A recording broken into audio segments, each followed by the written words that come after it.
एकलव्य के मन जागी इच्छा,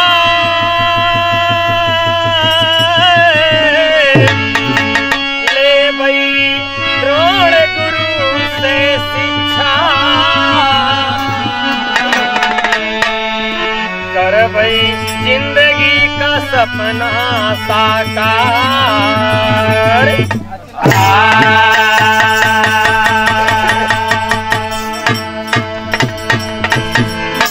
एकलव्य बड़े विनम्र भाव से गुरु द्रोणाचार्य के सम्मुख खड़ा होकर के निवेदन करता है कि गुरुजी, हम आपके चरणों में समर्पित हैं, मुझे भी धनुर विद्या की शिक्षा लेना है। क्या कहता है?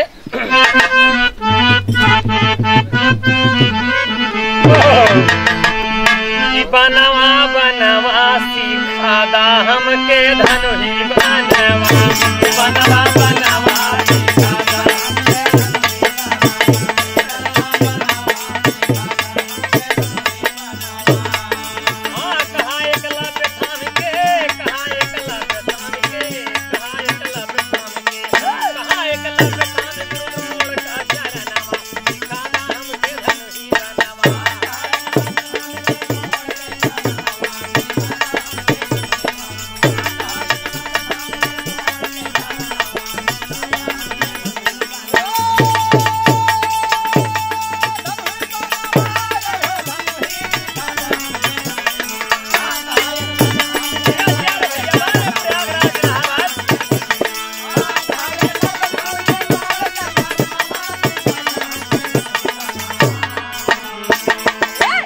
कहता है?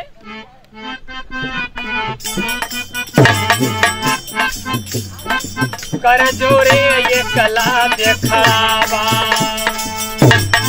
मन में बड़ी अभिलाषा,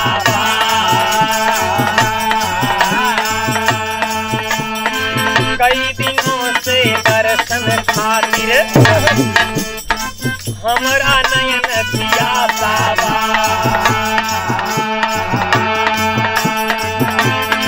हमके आपन दास बनाना है हमारी आशा, हम हूँ धनुहान चलू गई, हम हूँ धनुहान चलू गई, मन में बड़ी हुलासा।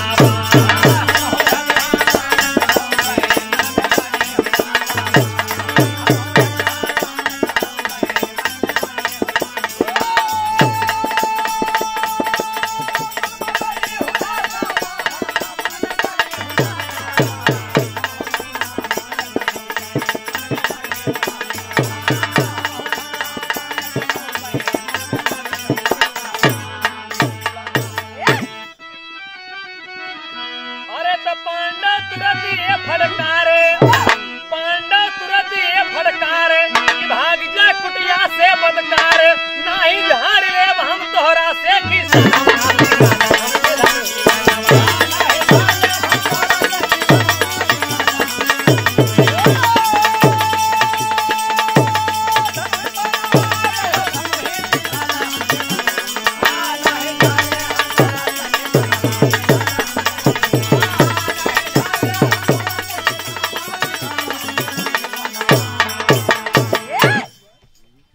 पांडवों को खल गई और क्रोधातुर होकर के कहा कि तू धनुर्विद्या सीखेगा? नहीं कमीने कहीं के, निकल जाए इसी वक्त कुटिया से। बेचारा लाचार मायूस चेहरा खड़ा है, निराश से क्या बताऊं, बहुत इच्छा थी कि हम धनुर्विद्या अर्जित करेंगे, लेकिन आज इन लोगों की वजह से सीख नहीं पा रहा हूं। गुरु जी के सम्मुख निवेदन करते हुए क्या कहता है? हाय हाय हाय कहे छतिया जुड़ा आई गईली गुरुजी, अरे छतिया जुड़ा आई गईली गुरुजी, देखे जब तोहरी सूरतिया, छतिया जुड़ा आई गईली गुरुजी।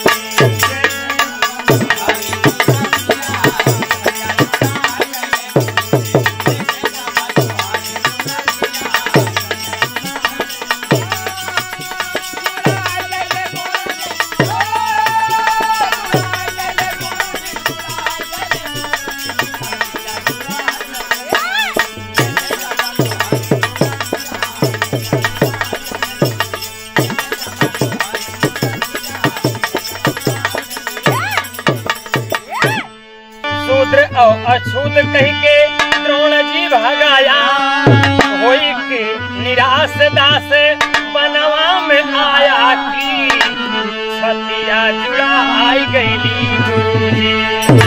वही बनवाई लागा, हाय हाय हाय, अरे बनवाई लागा माटी कई मूर्तिया, छतिया जुड़ाई गईली गुरुजी।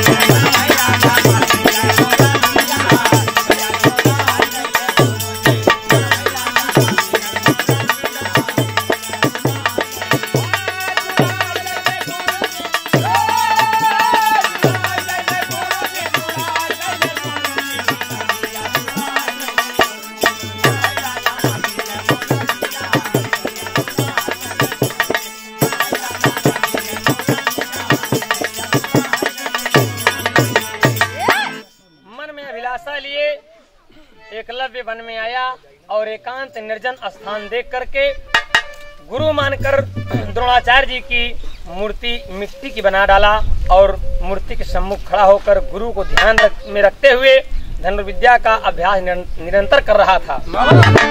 करते करते इतना निपुण हो गया कि एक योग धनुधारी बन गया। तो होता क्या है,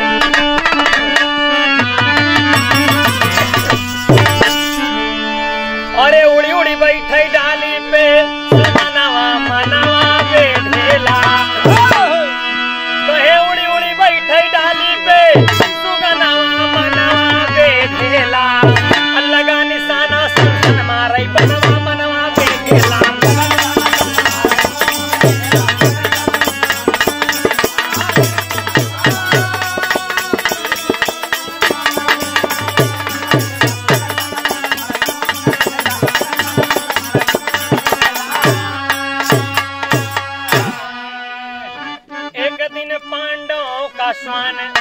एक दिन पांडवों का स्वान स्वान के सम्मुख आया हो, लगा भौंकने धनुधारी को एकलव्य गुस्साया हो। अरे बाणों से भर दिया है मुख को जवनवा मनवा बेढेला, कहे बाणों से भर दिया है मुख को जवनवा मनवा बेढेला, कुत्ता आया अर्जुन के समनवा मनवा बेढेला।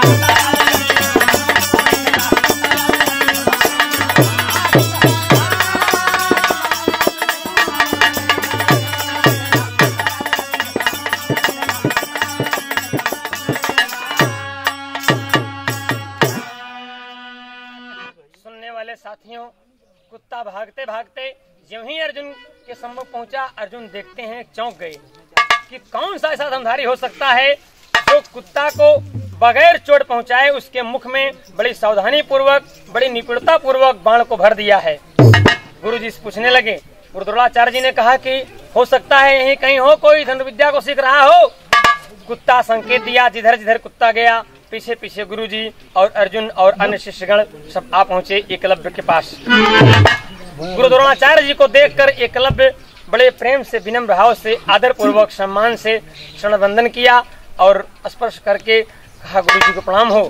कहा आप कौन हो? कहा मैं एकलव्य। आप एकलव्य हो? कौन है तुम्हारा गुरु? किसने तुम्हें शिक्षा दिया धनुर्विद्या की? एकलव्य बड़े प्रेम से कहता है कि हमारे गुरुजी श्री द्रोणाचार्य गुरुजी हैं। अच्छा तुम मेरे शिष्य हो? कहा हाँ हाँ आप मेरे गुरु हैं, मैं आपका शिष्य हूँ। द्रोणाचार्य जी के मन में यह बात खटक गई क्योंकि उनकी इच्छा थी कि अर्जुन को ही सर्वश्रेष्ठ धनुधारी बनाना है, लेकिन आज अर्जुन के अलावा भी कोई एक धनुर्विद्या में निपुण व्यक्ति है, इसलिए ऐसा नहीं होना चाहिए। उन्होंने छल से कहा कि हमें दक्षिणा दीजिए, यदि मेरे शिष्य हो दक्षिणा दीजिए। कहा ठीक है गुरुजी, जो इच्छा हो सो मांग सकते हैं।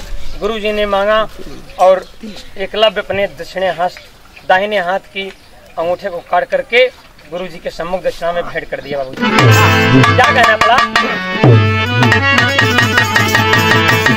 दक्षिणा में दिया अंगूठा कही गे रामधार,